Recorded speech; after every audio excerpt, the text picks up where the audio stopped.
didn't use any UFOs in Vietnam or in the Gulf War to wipe out. There were a lot of UFO incidents involved in Vietnam, and I believe they were testing the military or weaponry capability of the craft. Vietnam had UFO incidents from the very southern tip to the northern tip all the time. They were known as NDA helicopters? Well, when they were discussed in official dispatches or messages, the code word for UFO activity was enemy helicopter activity. Did any of them crash and the enemy get a hold of them? Not that I'm aware of. How about that also, that troop-motivating drug? Are there troop-motivating drugs? There are all kinds of drugs given to certain units depending upon what their mission is. Some drugs are just to keep them awake for long periods of time. Some are to give them an artificial form of energy so that they can travel long distances in short periods without collapse. Some are to give them a mental attitude so that they go into battle, they're not afraid. Yes, drugs are used extensively to accomplish certain goals in the military and in the intelligence community. And will continue to be until the people get smart enough to put the lid on these creeps and stop them from all this stuff. How about the RFK assassination? Sirhan supposedly was hypno-programmed to kill Robert Kennedy. Are you into that at all? Well, he was certainly hypno-programmed, but he didn't kill Robert Kennedy. So there is Kennedy was killed by a close-range shot from within 1 or 2 inches behind his right ear, and the only one standing in that position was a security guard named Caesar, who has since disappeared. And so people can't, so Sirhan, can people be hypno-programmed? Absolutely. As I said before, if you begin to study the developments and operational programs of brainwashing and mind control, you'll find that what they can do is absolutely incredible, will blow your mind, and will teach you that right now the possibility of total control over every human being on the face of this earth for every 24 hours of their lives is a distinct possibility in the very near future. Therefore, it is true then that, like Mark Lapine, who committed the Montreal massacre, who was on the drug Prozac, also the fellow who went into, what's his name, James Huberty, who did the massacre at the McDonald's, they were all on Prozac, and all their drugs came supposedly from the same place, and that the doctor's name has never been released because, well, for obvious reasons, right? Sure, this is correct, and I was lecturing about this. I told people this was going to happen long before it happened. I wrote it in my book that there would be mass murders committed by ex-mental patients who were on the drug Prozac. It's just another one of my predictions that came true, but nobody seems to be paying much attention. How about the Bermuda Triangle? Are you into that at all? No. Listen, let me make one thing perfectly clear here. I'm not into mysterious things or witchcraft or disappearing ships or anything like that. My only purpose, and the only reason I even began to do any of this, is because I believe that sometime in the near future we're all in danger of losing the affluence that we worked hard for. We're in danger of losing our personal freedoms and becoming somebody's slave in the New World Order. And that's the only thing I care about. That's the only thing I'm fighting, and that's the only reason I'm doing any of this. And people can actually go and search out and see these UFO bases that are controlled by elements of the American establishment. Not just the American.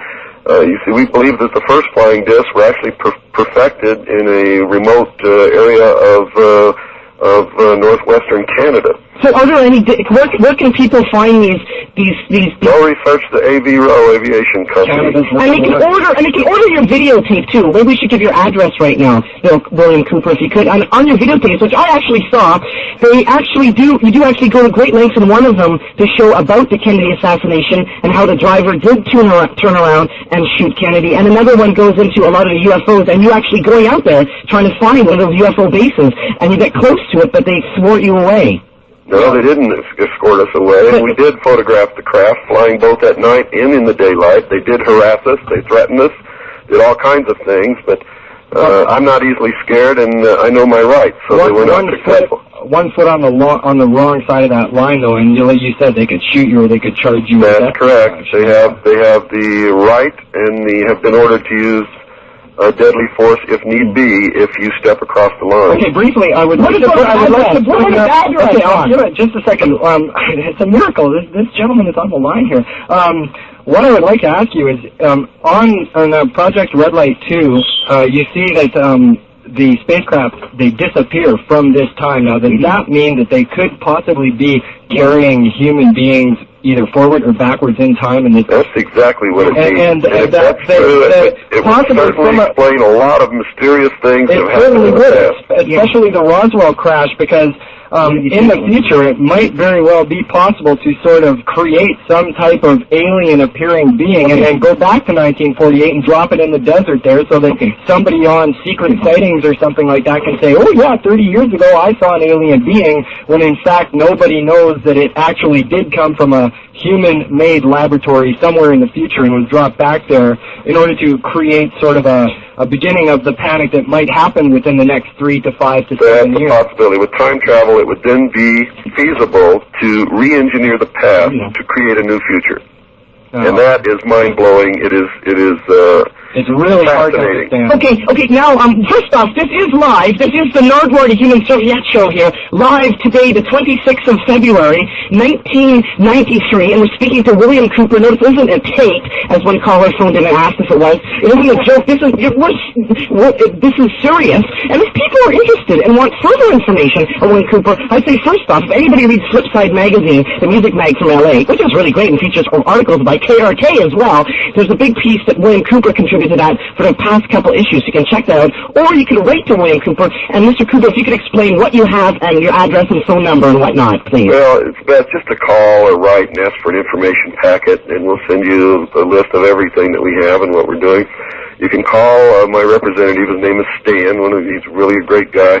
His number is 602-567-6109. That's 602-567-6109.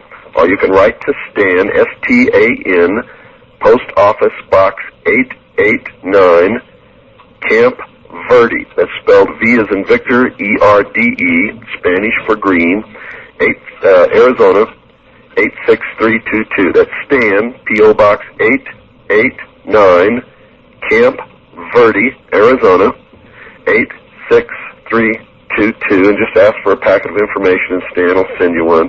If you want it real quick, give him a call. It'll be in the mail tomorrow. Well, thank you very much for speaking to us, William Cooper. We're just wrapping down here.